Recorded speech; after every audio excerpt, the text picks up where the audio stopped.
For any individual, though it is a founder, though he is an employee, though he is a dealer, so individual growth is must required.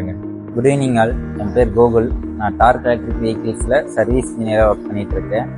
Last week நம்ம Tork electric vehicles மூலிமா ஒரு skill development program ஒன்று conduct பண்ணாங்க. அதில் பார்த்தீங்கன்னா நிறையா ப்ராக்டிக்கலாக நம்மளுக்கு எக்ஸ்பிளைன் பண்ணாங்க, ஃபையர்ஸை பற்றி, அண்ட் தென் டீம் ஒர்க், அப்புறம் நிறையா ஸ்கில் டெவலப்மெண்ட் இம்ப்ரூவ்மெண்ட்டுக்காக என்ன நம்ம பண்ணலாம் அந்த மாதிரிலாம் பண்ணாங்க. இது நிறைய யூஸ்ஃபுல்லாகவே இருந்துச்சு. Greetings to all. This is Kavipriya from Tark Electric Vehicles and Equipments Private Limited. I am an HR executive in our company.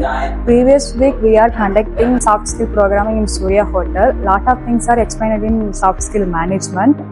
Just two things I learned it and change it. First one, clean the society. It's very must learn it for us. Then second one, reaction and responsible. If you want anything happen, don't take your reaction, take your responsible only. Thank you. So அதில் அவங்க ஃபஸ்ட்டாக ஒன்று தெரிஞ்சுக்க வேண்டிய ஒரு முதல் விஷயம் என்னென்னு பார்த்தீங்கன்னா, தனி மனித சுய ஒழுக்கம்னு சொல்லிட்டு ஒரு விஷயத்தை பற்றி தான் அவங்க ஃபஸ்ட் டைம் பேச ஆரம்பித்தாங்க. ஸோ அதில் ஒருத்தங்கிட்ட எப்படி ரெஸ்பெக்டாக நடந்துக்கணும், நம்ம ஒர்க் பண்ணுற இடத்த எப்படி சுத்தமாக வச்சுக்கணும், ஸோ அந்த மாதிரி விஷயங்கள்லாம் ஓவராலாக சொல்லிக் கொடுத்தாங்க. கான்வர்சேஷன் அண்ட் கம்யூனிகேஷனில் எந்த அளவுக்கு ஸ்ட்ராங்காக இருக்கணும், அதனால எங்கெங்கே ப்ராப்ளம்ஸ் வரும், இப்போ கான்வர்சேஷன் அண்ட் கம்யூனிகேஷன் சரியாக இல்லைன்னா எந்த மாதிரி விஷயங்கள் நம்ம ஃபேஸ் பண்ணுவோம் அப்படிங்கிற விஷயமெல்லாம் கரெக்டாக ஒரு செஷன் மூலமாக புரிய வச்சாங்க. ஒரு சில ஆக்டிவிட்டீஸ் எல்லாம் கொஞ்சம் கரெக்டாக கொடுத்தாங்க, அதெல்லாம் கொஞ்சம் யூஸ்ஃபுல்லாக இருந்துச்சு.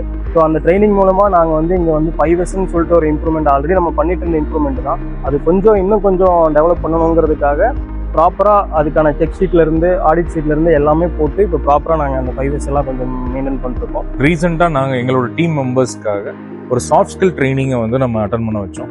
ஸோ நிறைய பேர்த்துக்கு அந்த ஓனர்ஷிப் எடுக்கிறதுல இஷ்யூ இருந்துச்சு, ரெஸ்பான்சிபிலிட்டி எடுக்கிறதுல இஷ்யூ இருந்துச்சு, டீம் கூட ஒரு ஃப்ரிக்ஷனாகவே இருந்தாங்க, ஒரு பாண்டிங் இல்லாமல் இருந்தாங்க.